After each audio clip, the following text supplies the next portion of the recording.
epiphytic mostly. So, meron bang cactus na epiphytic? Ay, meron ba? I'm not sure.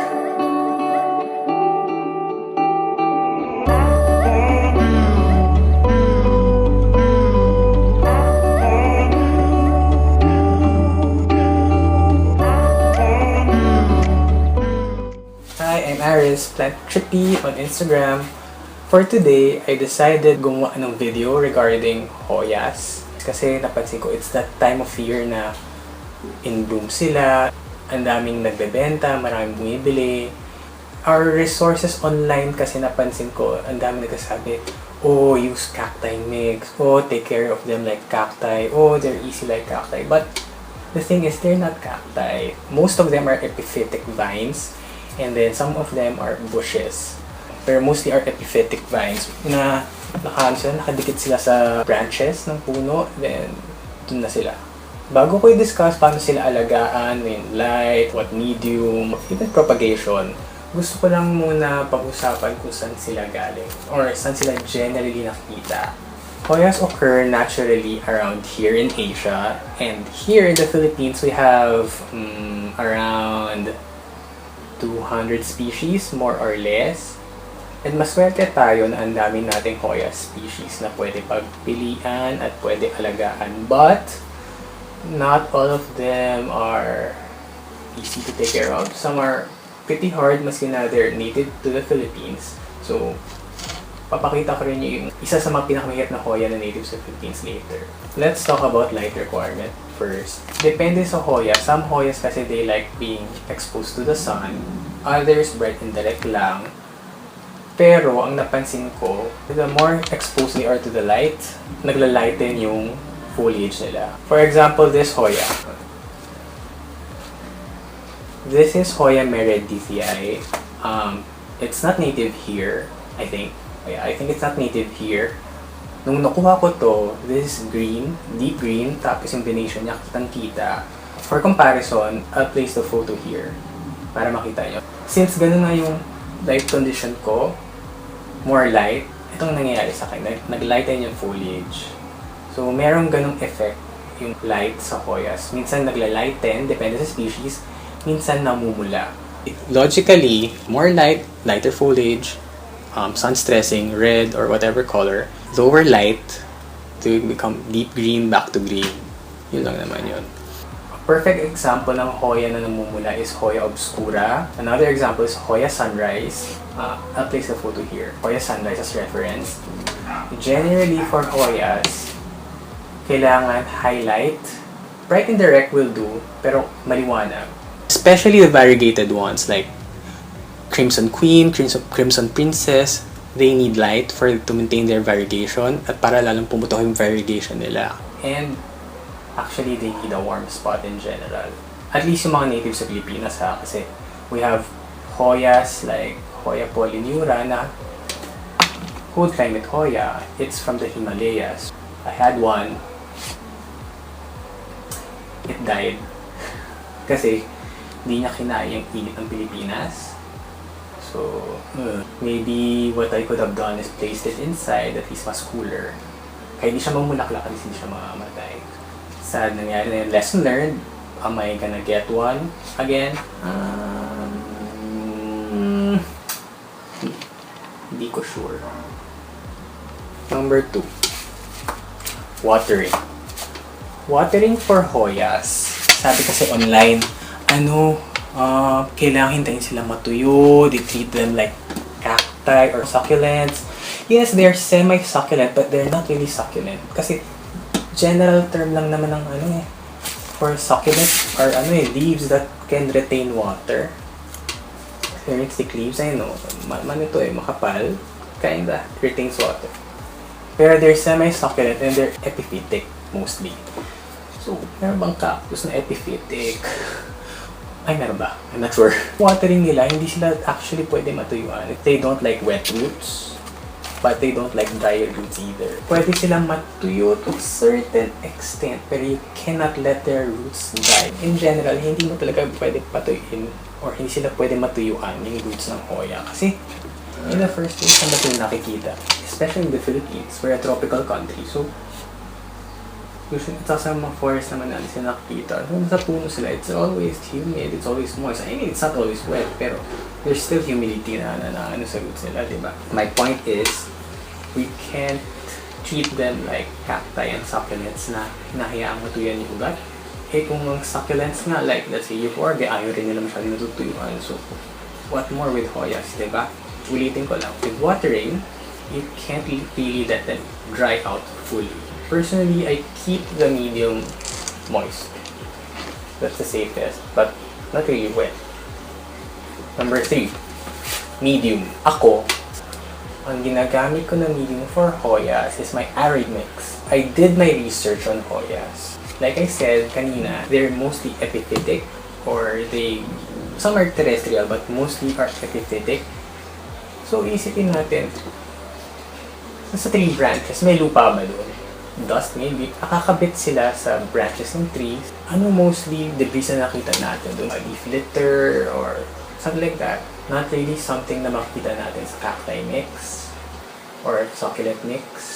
Since they're epiphytic, yung roots nila kailangan may kinakapitan. What I would usually do, that I will demonstrate later, pag let's say pag propagation, pinakakapit ko muna yung roots sa cocoa husk, cocoa chips, cocoa cube. Kailangan ng roots nila may kinakapitan. Yun yung napansin ko, yun yung gusto nila. Since they're epiphytic anyway, in nature, ang ginagawa talaga nila, kumakapit sila sa branches. Then, from there, they go wild. Generally, okay na yun. Nandun sila sa cocoa chips. But you have to water them every day. Every day, minsan twice a day. Kasi, hindi naman nag-retain ng moisture yun eh. Another way is cocoa chips and then soilless medium. Personally, gumagawa ako ng parang leaf litter na mix. Nilalagyan ko siya rice hull, cocoa peat, carbonized rice hull, konting pumice for more drainage. Now, actually, ginagamit ko lang rin yung arid mix ko. It's a soilless mix. Napansin ko, when I used it on my hoyas, it rains fast. Bilang paranoid ako and bilang ayaw nila sobrang natutuyuan, ayaw rin nila sobrang basa. And my arid mix is fast draining. Yun ang ginamit ko. Ang napansin ko lang, kailangan ko pa rin siya i-water every other day. So the mix really dries very fast. Next, we're going to discuss, briefly lang, how to make them flower.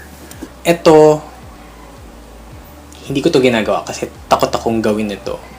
Kasi number 1, you need to water stress them. Number 2, you also need to sun stress them. And number 3, you need to fertilize them. Yung fertilizer naman, okay na yung Osmocote or Nutricote. Pero ang nakakatakot kasi, water stress saka sun stress. Imagine, you water stress them, so uhaw na uhaw sila. Tapos, papaarawan mo pa sila. So, basically, sinisimulate mo yung parang feeling nila mamamatay na sila. Eh, minsan kasi, nagtutuloy-tuloy siya mamatay. Well, takot ako magtuloy-tuloy siya mamatay. So, hindi ko yung ginagawa. So, hinahayaan ko na mag-flower on their own. Kasi, one way or another, mamumulaklak at mamumulaklak rin sila kung feel nila. Although, if you really want to force them to flower, you do that. You sun stress them and you water stress them. Yun lang yung nakakatakot, is to make them feel like they're dying. And sometimes, kasi magdadira-diretso talaga sila mamamatay. I'd rather have a Hoya that's not flowering and that's lush than a Hoya na mamumulaklak nga pero to the point na baka mamatay. No. Ayaw, I can't. But the more experienced Hoya collectors, they do that to make them flower. Kasi, response ng Hoya yun na mamulaklak pag feeling nila mamamatay sila. Personally, I don't wanna do that. Kasi parang more than a year pa lang ako nag-Hoya. And I'm scared. And I don't want dead Hoyas. Ayun. And I'm lucky enough na namumulaklak naman sila. Ayun, namumulaklak naman sila without me doing that. Now, let's talk about Hoya propagation. How to root them. There's 2 ways. Actually, 3 ways na pwede gawin. One way is just to root them in water. Another way is to root them in sphagnum moss. And Another way na recommended ng mga more veteran is to root them in cocoa cubes or cocoa husk. Usually I root them in water or root them in cocoa husk. Ang process with cocoa husk Hoya rooting is kailangan mo munang ilubog to sa water and then let it be saturated with water. Tapos ang mangyayari ngayon is ito. This Hoya, may roots na siya. Root ko to. Gagawin ko lang itong example for cocoa husk rooting. Ginagawa for cocoa husk rooting, you get 2 pieces of cocoa husk,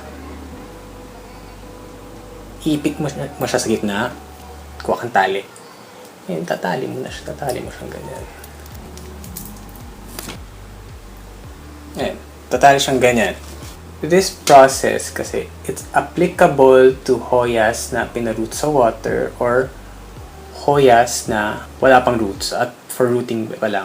Now, since rooted naman na to in water, ginawa ko lang siya dito for safety. Like I said kanina, gusto nila may kinakapitan. So, ang purpose talaga nito is for the roots na kumapit sa cocoa husk. And then, pasok ko lang siya sa loob ng paso. And then, lagyan ko na siya ng arid mix. And that's it. Hindi ko muna siya water since water saturated naman yung cocoa husk. So, ganito na siya. Baka bukas ko na yung water. Pero more or less, kakapit na yung ugat nito within a week or 2. By the way, this is Hoya sembra or Hoya odorata. Another way of rooting or attaching your Hoya cutting to the cocoa husk is making an incision. Parang ganyan. Another way na pwede siyang ipitin is sa gitna mismo ng para wala nang tali-tali minsan. So, this is Hoya incresata. Just to be sure, alam ko sinabi ko lang tali-tali, just to be sure na hindi siya gagalaw. Tatalian rin siya. And then, same process. Place it in a pot. Lagyan ko nung aroid mix ko. Next question is, kailan yung tamang time to propagate hoyas? Ang sabi lang sa akin is mas maganda is pag nag-dormant na sila. Kasi ngayon growing season and their vines, napansin ko lang rin, mahirap kumuha ng cuttings sa hoyas pag growing season kasi yung vines hindi mo alam kung mature na. Mas maganda kasi mag-propagate ng hoyas kapag mature na yung vine nila. Hindi yung naglumalaki pa lang. Usually, when propagating them kasi, recommended ng mga veteran Hoya people is to propagate them ng nodal instead of one long vine. So, nodal meaning isang ganyan, ipaparoot. And, mas madali actually magparoot ng hoyas na meron ng obvious roots sa stems or sa vines nila. Like, ewan ko kung nakikita, pero yung mga nodes na yan, magiging roots kasi yan. Mas madaling mag-propagate ng hoyas na ganun. Compared to hoyas na walang sign ng roots na tumutubo sa stems or sa vines nila. Singit ko lang, di ba napag-usapan ko na yung medium and whatnot and water. Sometimes, makakakuha ka ng hoyang mounted. Like this one. This is Hoya bicolensis. Now, usually pag mounted hoyas, you water them every day, else they're dead. Kaya nga sinasabi ko, hoyas talaga, they don't really like dry roots. They like to be watered, they like water. Ayaw lang nila nalulunod sa tubig. Hindi talaga sila tulad ng cacti or succulents na sinasabi online na gusto nilang natutuyuan sobra. Kasi ayaw talaga nila natutuyuan. I think merong hoyas na mas okay matuyuan, but that doesn't mean na 100% dry na nangyayari sa cacti and succulents. So hoyas, they still need water. Like for mounted hoyas like this, araw-araw ko dinidiligan. After watching what I've said, and let's say you're still new to hoyas, or wala ka pang hoya, I will show Hoyas na pwede for beginners. I mean, yung mga nagtatry pa lang. Lalagay ko rin yung flower nila here. I'll start with Hoya multiflora. This is Hoya multiflora. Ito yung sinasabi ko sa kanina na merong bush type. This one. Very, very easy. Very, very forgiving. So you can water this every day. I water this every day actually. Prolific rin siya mamulaklak. Hindi ko lang alam ano nangyari sa kanya. Nakakalbo siya pero prolific siya mamulaklak. Actually, if nakikita sa camera, ayan o. Peduncle. Ayan yung peduncle niya. Parang nagbabad na. So mamulaklak na to in a few weeks. Next is Hoya Comingiana, if I pronounce it correctly. So this. Ito yung Hoya na to, napaka strong. This Hoya is very, very sturdy and very, very forgiving. Ayun. Hoya Comingiana. Easy Hoya rin siya. We have a big pot of Hoya carnosa. Itong Hoya carnosa, ang maganda sa kanya, marami siyang cultivar. So, dito galing yung Crimson Queen, Crimson Princess, yung mga variegated na Hoyas. And then even I think Crinkle 8 and that's not variegated though. Crinkle 8 and Hoya Carnosa compacta, which is Hindurope. Ito yung base plant. Ang blooms nito, may chocolate. If you guys know Twin Popsies from our childhood, ganun yung amoy ng bulaklak niya. Like I said, lalagay ko na mga flowers ng mga Hoyas na to there. Yung new leaf vine, prolific viner. Final two Hoyas na wala ako dito right now with me, nasa balcony, hindi ko na sila napasok, is Hoya pubicalix and Hoya obscura. Si Hoya pubicalix, marami siyang colors. Yung blooms niya, mas super daming colors. Hoya obscura, ang bloom nito may bubblegum. And then, ito yung sinasabi ko kanina na pwede i-sun stress na nag-iiba yung kulay ng dahon. Next na papakita ko is a native one. Super daming veteran Hoya people na nahihirapan dito. And it's Hoya curtisii. Medyo sad siya. Actually, ang sad niya tingnan, I swear. Ang kwento nito is, nung nakuha ko siya last year, maayos yung growth ng mother plant, ng main, not really mother plant, but yung plant na nakuha ko. Then, since nagva-vine na siya. Ang ginawa ko, kumuha ako ng cuttings. Pagkatapos ko kumuha ng cuttings, namatay yung halaman. And then, after that, yung cuttings, gato na nangyari. Wala na siya. Wala na siyang progress. Ayun, meron naman siyang new growth. Thankfully, meron na siyang new growth ngayon. Kasi this has been stagnant for a while. Pero at least, di pa siya namamatay. And it's actually one of the prettiest na native Hoya curtisii. If you look at the leaf, ayan o, cute na shape. Next Hoya na papakita ko is a non-native na medyo nahihirapan din ako. Personally lang I don't know about other people, pero personally nahihirapan ako. And that's Hoya caudata sumatra, or Hoya caudata in general. Ay, Lord. This is a cutting that I got from a plant that actually died. Ang maganda kasi sa Hoyas, pag feeling mo mamamatay na sila, you can just cut, and root the cutting. And usually, the cutting takes naman. Naging halaman naman. Ito ilang beses na to nag-try maglabas ng vine. All attempts ito mag-vine, namamatay yung vine niya. So, ito lang siya ngayon. For a while now. But at least it's still alive. Pero ayun, ganda yung foliage niya. Actually, maganda rin yung flower nito. Next two Hoyas na papakita ko, medyo similar yung foliage nila. Hoya calistophylla, Hoya ranuensis. Ay, no, magkamukha, but magkaibang halaman sila. To ID Hoyas properly, kailangan ng blooms and leaf para ma-ID sila na maayos. Perfect example, Hoya calistophylla, Hoya ranuensis. Yung kaninang Hoyas pinakita ko is ma-foliage ka, kasi most Hoyas na foliage green lang eh. Tapos pag walang bulaklak, mukha silang weed na vine. Next two Hoyas, napapakita ko kung mahilig naman kayo sa dainty leaves. And these two are native here in the Philippines. First is Hoya bilobata. Ayun o, cute-cute ng mga dahon, maliit lang. And then, ang cute sa kanya. Ayun yung peduncle niya. Actually, kita ba yan? Yung peduncle niya. And yung flower nito, sobrang liit. I'll just place it there. Sobrang liit ng flowers and it's super cute. Look at the leaves.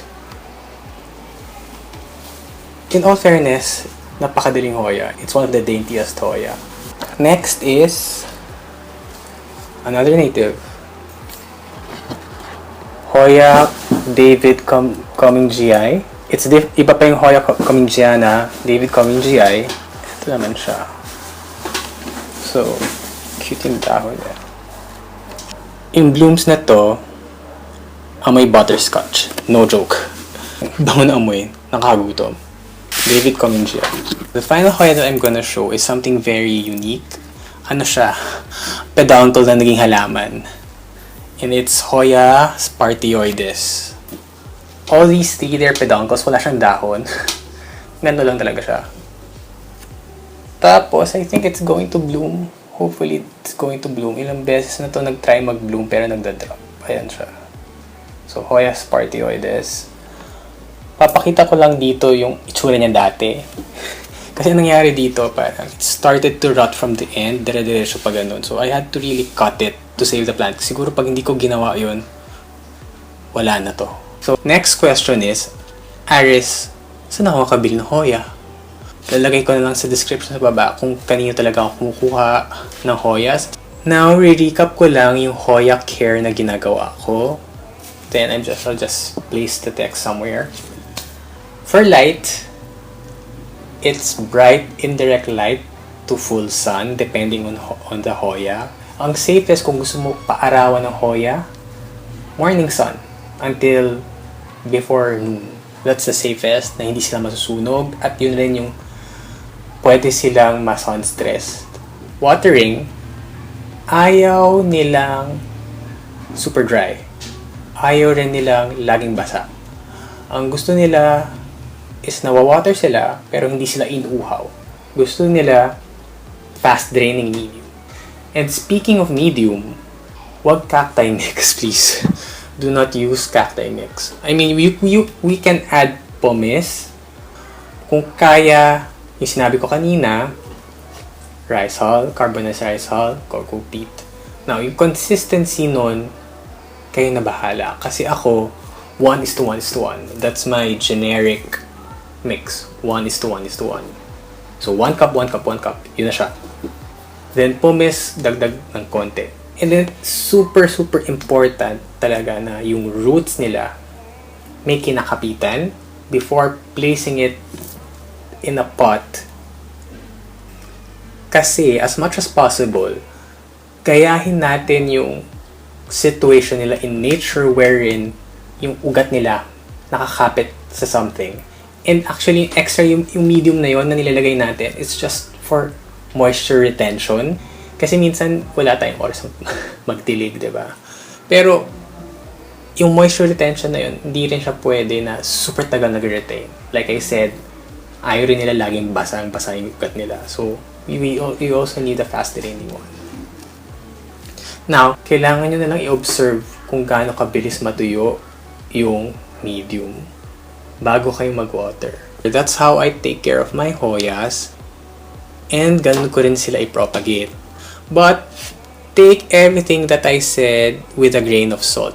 Iba-iba yung growing situations natin. What I shared right now is yung gumagana for my growing situation. What you need to do now is adjust it to your growing situation. So, take everything that I said with a grain of salt. If you want to see more plant content from me, please subscribe to my channel, like na rin this video, and share na rin with your friends na interested mag-Hoya, or save it just in case as a reminder. Please follow me on Instagram kasi dun talaga ako pinaka-active. So you can message me there, ask me there for clarifications, give me feedback. Lahat-lahat na, talk to me there. I always respond. Thank you for watching. See you next time and happy planting!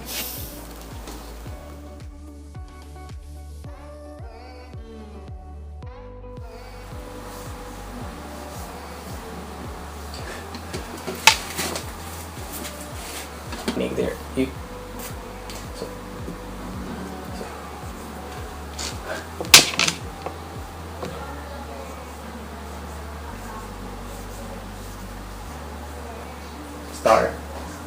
Star.